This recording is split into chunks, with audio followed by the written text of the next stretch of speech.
Today's February 15th, 2019, and this is episode 45 of PlaneSavers. Good morning, everybody. It's a beautiful day here in Yellowknife on the Buffalo Airways ramp.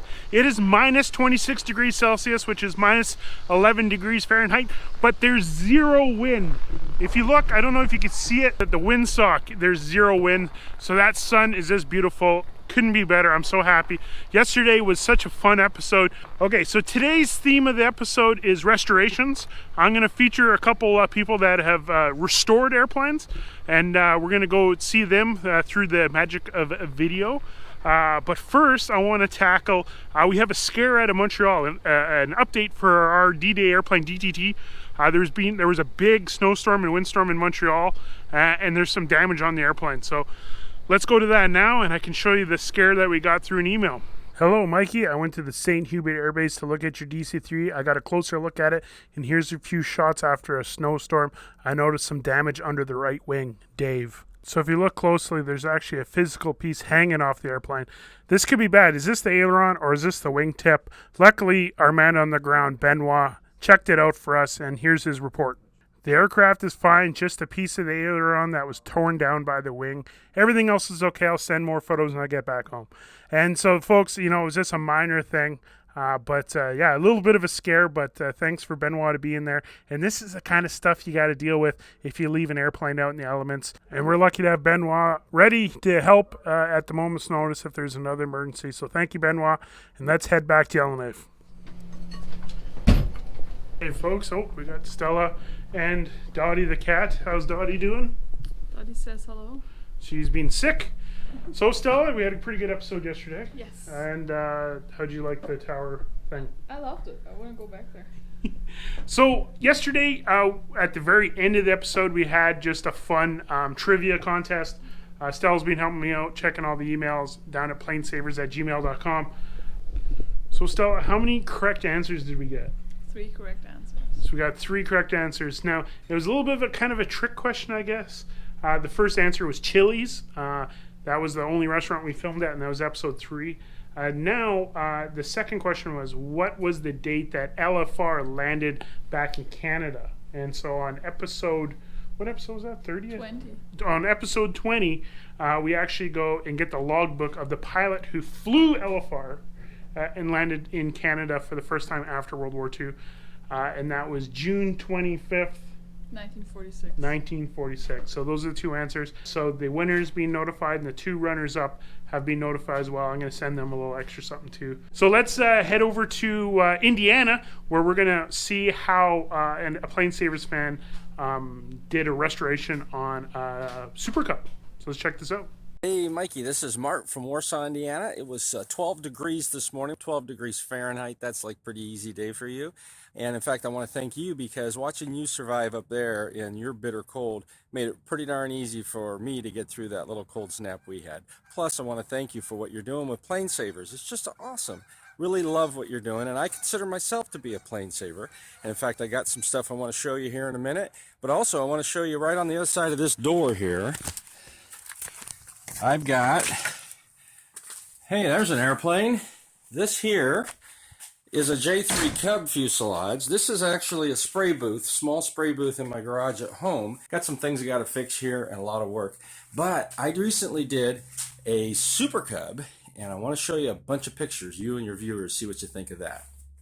So I've got 13 months of full-time work restoring this airplane. That's the finished look of it. 1959 PA-18A model Super Cub that I restored for a brother I have out in California who was also born in 59. Anyway, here's what the airplane looked like when it arrived in Indiana. And it was all intact, but it was a 57-year-old airplane that still had the original cotton fabric and factory paint. You can see here in the boot cowl, it was all beat up. The aluminum was. Same thing with the the cowling, the nose bowl, just a lot of wear from, you know, a lot of life.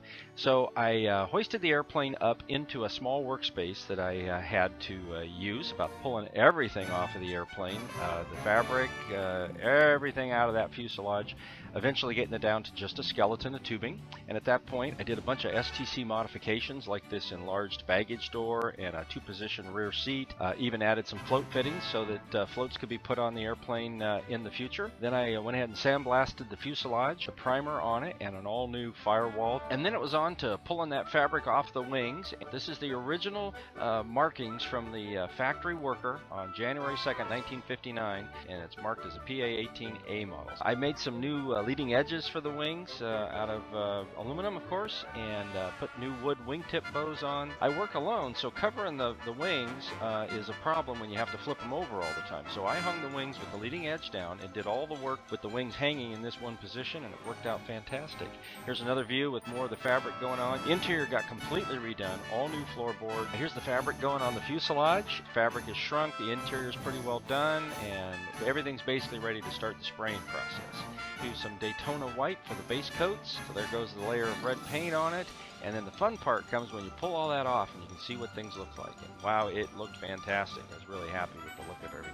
Fabricated an all-new boot cowl out of aluminum. Then eventually got the wings mounted and put in a new instrument panel with overhauled instruments. The engine finally back on the airframe. And if you look between the flaps here on the fuselage, you can see that hopper door could be used as a crop duster. You could pull the rear seat out, put a hopper in. Here is a finished airplane, and that's the first day that I flew it right there. I was very happy. It flew fantastic. In fact, there it is in the air. And that was all in July of 2018. Flew it up to Oshkosh and had a great time. My brother actually met me up there, and we were prepping then to fly to California after that. But before we left for California, actually wound up winning a really nice award up there at Oshkosh. So that was pretty darn awesome.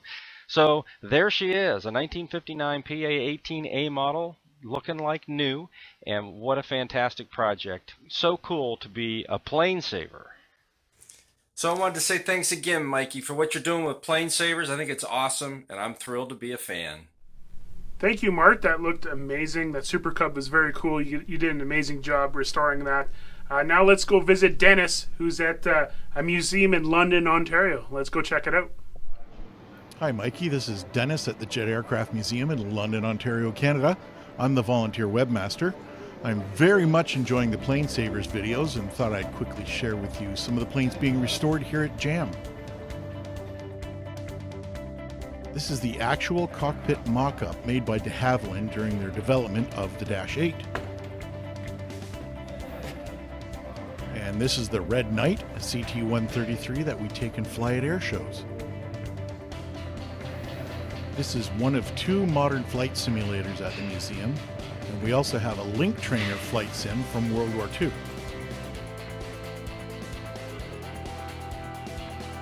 This CT-133 has been restored to flying condition and has been sold. This is a Hawker Hunter being restored to flight condition. The Jet Provost is one of our currently flying ships. And this is our static display CT-133. And the Rolls-Royce jet engine used in the CT-133. We have a collection of militaria and models of jet aircraft used in the Canadian Air Forces over the years. And my personal favorite, the CF-101 Voodoo, being restored for display.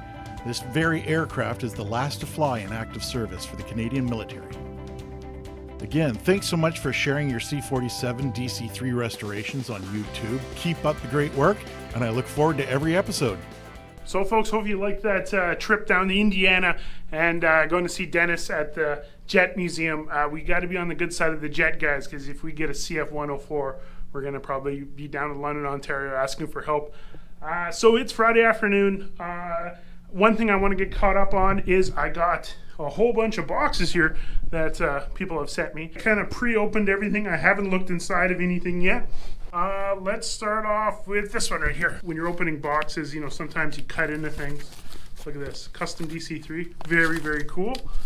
Oh, I see a Bart Simpson, a retro Bart Simpson, very cool. We got a mug, look at that, it's very cool. So here's a picture of Don and I in Oshkosh. Thank you for this awesome thing. Thank you for the check, a donation. We're gonna put it to good use. Thank you. Look at that hair, isn't it crazy? I had long hair. Okay, moving on to the big one. What do we have here? AvGeeks Museum. Look at this AvGeeks stuff. Look at that. Very cool. Oh my lordy, look at that. Yeah, so folks, dude, this is awesome. Open houses are second Sundays of the month from 12 noon to 3 p.m. We can arrange tour groups. Check those guys out, the AvGeeks Museum. Thank you, William. Very cool. I'm going to go through this stuff and I'm going to hang this stuff on my wall. Okay, the next one here. Oh, we got a note. You need to do an episode pumping our swag. Montana Mikey. Look, it's Montana Mikey. You can look at that awesome artwork from Montana Mikey. Look at this, folks. So I got a Miss Montana hat, Miss Montana shirt, Miss Montana sticker. This is so cool. Where am I going to put this here? MissMontanaToNormandy.com. Check out their swag. Very cool. I love that sticker. So this next one here, Sparkline Automotive Works. Well, look at this. Oh my lordy, look at all these hats and stuff. Hey Mikey, a little something for Car Savers. Hope you find you in good health. Thank you so much. Look at this. To Chuck. Very cool. Okay, moving on to this one right here. Oh, look at this. A WestJet model. Another WestJet model. This is from Ed and Megan at WestJet. Thank you. Look at that, Buffalo Airways airplane with the WestJet. That's Ed's the CEO of WestJet. And Megan runs a bunch of their programs. Thank you so much. Okay, last but not least, what do we have in here? What is this? Oh my Lord, look at this. This is amazing. Look, it opened up and it's got the whole history of DC-3s. This is the first ever DC-3 ever made, and a replica data plate, which we're missing on DTD. Maybe we can just use this on DTD. Rebecca and Samantha want to donate this to PlaneSavers in memory of their grandfather, Robert Red Weber. Thank you, Stephen. This is amazing. I'm going to put this up in PlaneSavers Studio in memory. So I want to dedicate today's episode to the memory of Red Weber. And just an amazing DC-3 history. Thank you so much. I'm going to show a little bit more about these pictures later. I'm going to put them in frames and put them up in the office. That really made me a day. Made my week. Thank you. Wow, this is so cool. Weber Family Ontario, thank you so much. Ed and Megan and WestJet, you guys rock. My buddy Donald. Thank you, Donald. We'll see you in Oshkosh. William, AvGeeks Museum, thank you. Amazing. You guys are doing great work. Montana Mikey, check out the website. Get this stuff. AutoWorks, Sparkline, Service Center, thank you guys. Thanks for the jacket for Chuck. How about this? I'm going to end the episode. We'll give Chucky his jacket. Found Chucky. Here, Chucky. This is from Will at Sparkline. Hold that for a second there, brother. He made a donation to the DC-3. Yeah. And yeah, he said there's a note that says to Chuck from Well, Will. That. There We're we ready to go. What do you think, Mikey? That's pretty good. So Damn right. Friday night, you're looking all right. Yeah, I'm going to the bar. Going to Gold Range, getting picked up. Sit down and look at these videos tomorrow. Bro. Tomorrow, that's right. Yeah. See, segue. I'll be here because I got to work. Tomorrow, Saturday, and we'll sit down and you're going to help me recognize what type of airplanes. Because you're from that era, right? 50s? Remember that? No, I'm a little later. I come from the 60s. Okay, good. Okay, but is Rod going to sit down with us? Oh yeah, Rod will sit down. We'll get a whole bunch. Yeah, get the whole bunch because Rod probably knows more about the airplanes than I do. Cool. So I'm going to leave you guys with a quick taste of tomorrow's 8mm footage. Tomorrow, Saturday episode, special edition episode. We're going to go through that 8mm footage we got. Here's a taste. Have a good weekend. Chuck, you want to do the goodbye? See you guys later. Save another plane, man.